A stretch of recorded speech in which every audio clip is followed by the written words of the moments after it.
Oi, gente, bom dia.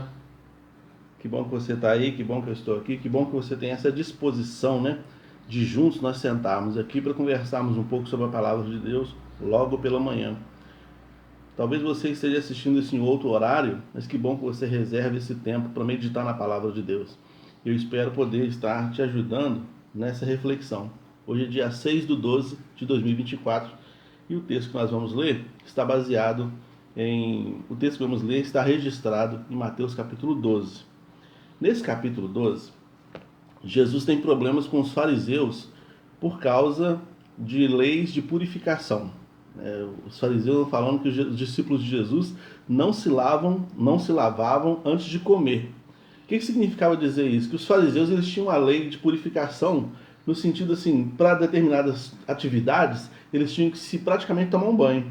Então, para comer, por exemplo, lavavam os braços daqui para baixo, lavava tudo direitinho, lavava o rosto, penteava o cabelo, tinha que ficar tudo bem limpinho, bem organizadinho, bem purificado, para então poder fazer sua refeição.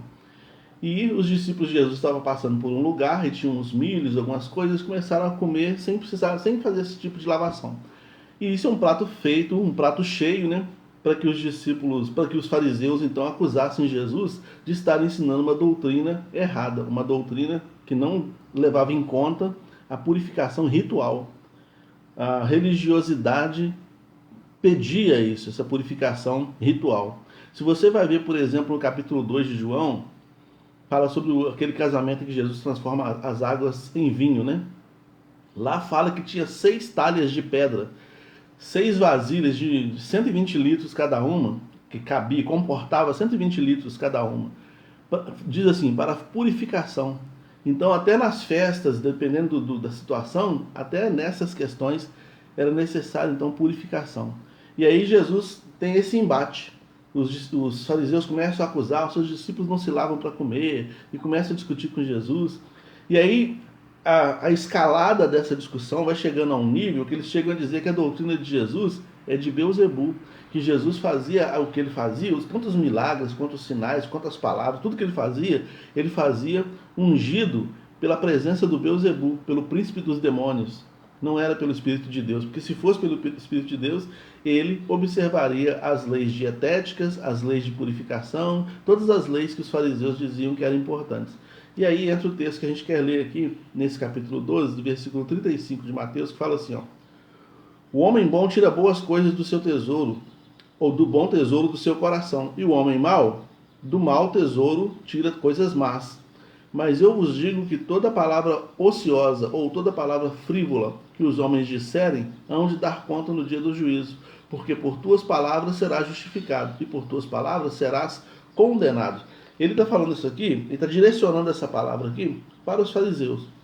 Porque ele fala assim, olha, o que vocês estão dizendo, vocês não têm fundamento sobre o que está dizendo. A palavra frívola ou palavra ociosa, como aparece escrito aqui, significa uma palavra leviana, uma palavra ofensiva, uma maledicência, uma manifestação de ódio ou uma ofensa. Então, essas ofensas, essas manifestações de ódio, essas questões levianas, tudo isso que vocês estão dizendo contra mim aqui, vocês vão dar conta disso no dia do juízo. E ele fala assim, olha, isso saiu das intenções do coração de vocês. É porque o tesouro que vocês têm dentro, o coração de vocês, essas palavras revelam o estado do coração de vocês. Porque as palavras são mais do que sons, né? Palavras são a revelação do interior da pessoa. Por isso que a Bíblia diz, aquilo que está cheio do coração, a boca fala. A boca fala com frequência aquilo que está transbordando dentro do coração. Ela revela, as palavras elas revelam o que tá mais vivo, mais gritante dentro da nossa alma. E aí você já entendeu que coração aqui não é o órgão cardíaco, é a alma. É o centro das emoções, o centro das intenções. Né? Então, desculpem. Mas as palavras são mais do que sons, elas são reflexos do coração. O que sai da nossa boca? O que saía da boca daqueles homens era inveja, era ódio. O que saía da boca daqueles homens era maledicência, eram palavras ofensivas, eram palavras dissimuladas. Jesus fala assim, no versículo anterior, ele fala assim, raça de víboras. Como vocês podem dizer tais coisas, ou dizer coisas boas, se o coração de vocês é mau? Vocês têm um coração mau, porque vocês não curam, vocês não permitem a cura de pessoas no sábado, vocês não facilitam a vida das pessoas de forma alguma, vocês estão sempre criando obstáculo para a vida das pessoas, mas tem uma boa palavra, porque vocês pegam a Torá, que é o texto de Moisés, e pregam essa palavra. Só que vocês desconhecem o espírito dessa palavra, porque o coração de vocês é mau. E ele fala, toda palavra frívola que vocês permitem sair da boca de vocês, o que está revelando, o que está dentro do coração, vocês vão dar conta dela no dia do juízo. Então, o homem bom tira coisas boas do seu bom tesouro, do tesouro do seu coração. E o homem mau tira más coisas de dentro do tesouro. O que está dentro da gente? O que tinha dentro daqueles homens, eles tiveram a oportunidade de colocar. Tem pessoas que só esperam a oportunidade de colocar para fora aquilo que está lá dentro. Revelar a verdadeira identidade. Né? Muitas vezes, de uma maneira sutil, de uma maneira mansa, cabisbaixo, sem aumentar o volume. E era mais ou menos assim que os fariseus estavam fazendo para tentar pegar Jesus. E Jesus fez uma coisa que a gente precisa aprender a fazer. Ele auscultou. A gente escuta, né? A gente só ouve. Mas ele auscultou. Auscultar significa, filosoficamente falando, auscultar significa perceber a intenção. Tem muitas, por exemplo, teve um rapaz que chegou perto de Jesus e falou assim, bom mestre.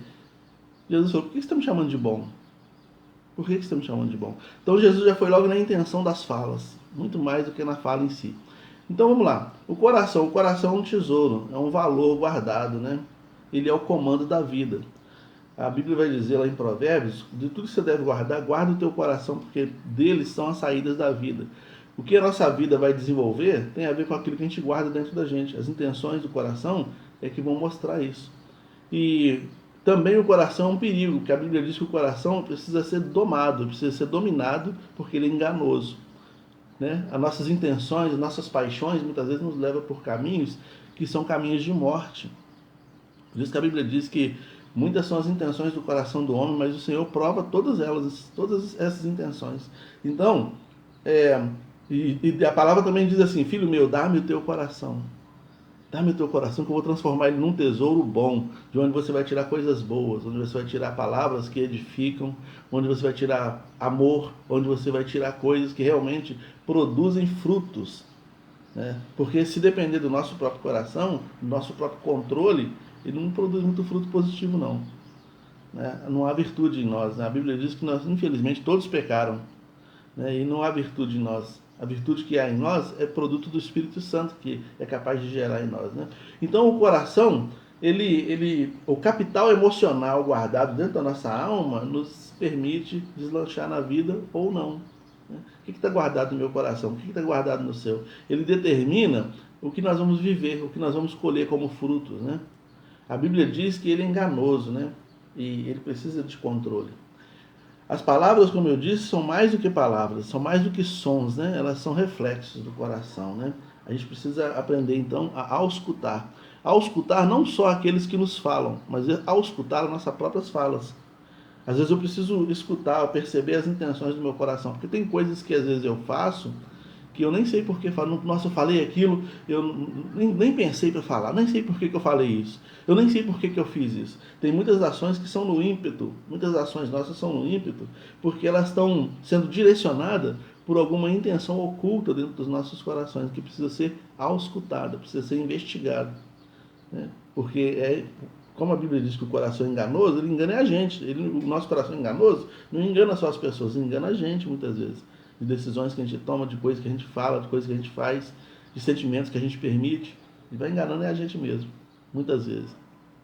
Porque, por exemplo, os fariseus no texto, eles tinham plena certeza de que eles estavam certos e Jesus estava errado. Tanto é que eles falaram que eles eram de Deus, que eles guardavam a lei de Deus, e Jesus era de Satanás, era do demônio. Porque Jesus não fazia de acordo com aquilo que eles esperavam que ele fizesse. Muitas vezes o coração da gente engana, a gente pensa que está fazendo a coisa certa, pensa que está agindo de maneira certa, mas estamos completamente equivocados. Completamente equivocados. Então, é necessária essa observação e, mais do que isso, aceitar a proposta de Jesus. Porque enquanto a proposta deles era a proposta de leis rituais e de religiosidade estéril, Jesus promovia ou propunha para eles, para as pessoas que estavam ouvindo ele ali, uma transformação do coração, uma mudança do coração, uma metanoia, uma mudança de mente. Isso que é conversão, metanoia, mudança de mente, conversão. Ele propunha isso, para que o coração fosse tomado pelo Espírito Santo, o coração fosse cheio da palavra, cheio de fé, cheio de Deus. Um coração cheio da palavra, de fé e de Deus, ele se torna um bom tesouro. Então tudo que eu vou tirar de dentro desse coração está relacionado a Deus, a fé e cheio da palavra. E aí eu vou ter condições de atuar no mundo de uma maneira mais digna, produzindo frutos dignos de arrependimento, como disse João Batista. É um exercício necessário, muito necessário, que eu preciso fazer todo dia, que nós precisamos fazer todo dia. Porque, vez por outra, a gente é enganado pelo coração, né? A gente acha que o nosso coração está produzindo um tesouro bom e ele está produzindo uma coisa ruim, né? Lembrando que ele é um tesouro. Se ele for devidamente cuidado, ele tem um capital cultural, um capital emocional e uma possibilidade de abertura de caminhos muito grande. Porque a Bíblia diz, dele, do coração, são as saídas da vida. Quais são as intenções que eu permito dentro dele? Essas intenções que eu permito dentro dele vão determinar quais são meus próximos passos. Que Deus nos abençoe, nos ajude a compreender mais e mais da palavra dele, crescer na graça e no conhecimento. Forte abraço, irmã Ana Machado, Carlinha, Sandra e todos os demais que aí estão. Que o Senhor nos conceda um bom final de semana na presença do Senhor.